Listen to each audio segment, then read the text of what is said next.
We've talked about this a number of times. You can plow snow. You can plow a lot of snow, but you can't plow ice and snowpack, at least not easily. No, it's really difficult, right? And with what we have out there right now, we're going to put some of that powdery snow on top of it. And once you pack that down, it can be really slick as well. Snow developing into Saturday, lasts through Saturday evening. Significant amounts are likely with this, which will lead to slick travel.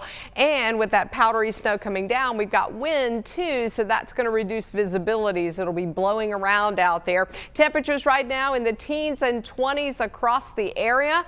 We already have a little bit of snow on the ground in spots up toward the Virginia border, and we do still have some snow coming down from Mount Airy up to Stuart, over to Sparta as well. Those lighter amounts, you can see a coating of about 1/4 of an inch to close to an inch up towards Stuart, and the snow right along Highway 52, Danbury, also down into the northern part of Guilford County right now. A little bit heavier as you work your way back out toward Ennis and Dobson, and then we're seeing too some light snow coming down over parts of Alamance and Caswell County as well.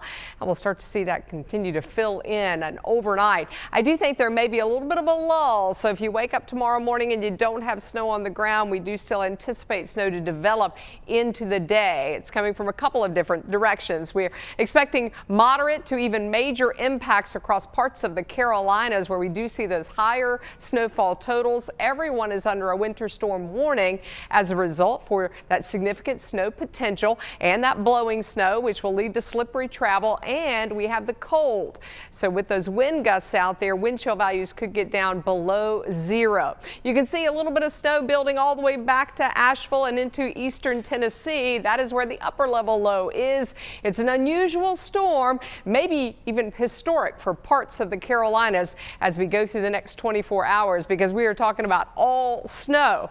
And you'll see an area of low pressure offshore. We're waiting for that to develop. That's going to track right up the coast. Our upper level low is represented by this little dash of black line, and it's what's squeezing out all of that snow right now over Tennessee. It's going to start to push down to the south and then track over the Carolinas. So when you get those lows stacked up into the upper atmosphere and one down on the ground, you can really wring out moisture and you create some heavy banding of snow. We do think there'll be some heavy snow bands that will set up across North Carolina. The tricky part is figuring out exactly where. And it's a powdery snow, so it's going to pile up pretty quickly with a different ratio than a wet snow.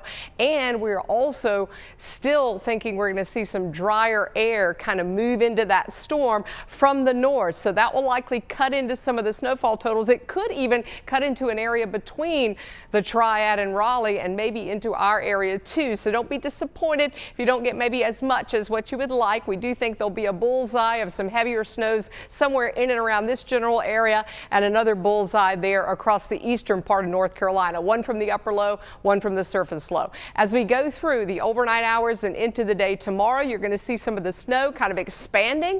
And then by early tomorrow morning, you're noticing most of the snow is hanging back to the west with that upper level low. We do think we'll start to see that push in by late morning through midday and perhaps even lasting into the afternoon. A lot of this energy is going to transfer to the coast, so we may have an abrupt end to the snow. That would likely happen in the afternoon, but could linger into the evening hours. So we'll be watching for that too. That will also affect the amounts that you see on the ground. By Sunday morning, they are still dealing with snow along the coast. That potential snowfall by early tomorrow morning is likely north and west, and then as we go through the day tomorrow, we'll look for more significant snowfall amounts. We do think lighter amounts seem more likely as we get some of that dry air on the northern extent of this. Right now, heavier amounts do seem to build a little bit farther to the south, but we think several inches across the area, and that is on top of what we already have. Like I said, we've got a cold day. Temps are going to only be in the teens most of the day, and we have the strong winds, so wind chill values will likely be in the single digits for most of the day. It's a raw day.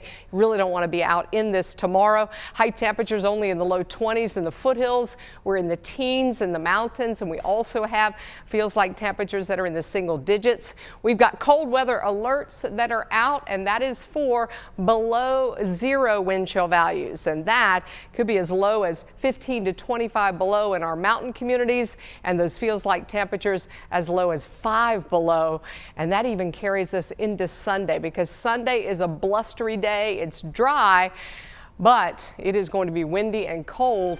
We are hopeful that we'll warm up some and maybe even get into the 40s later this week. Stay with us. We'll be right back.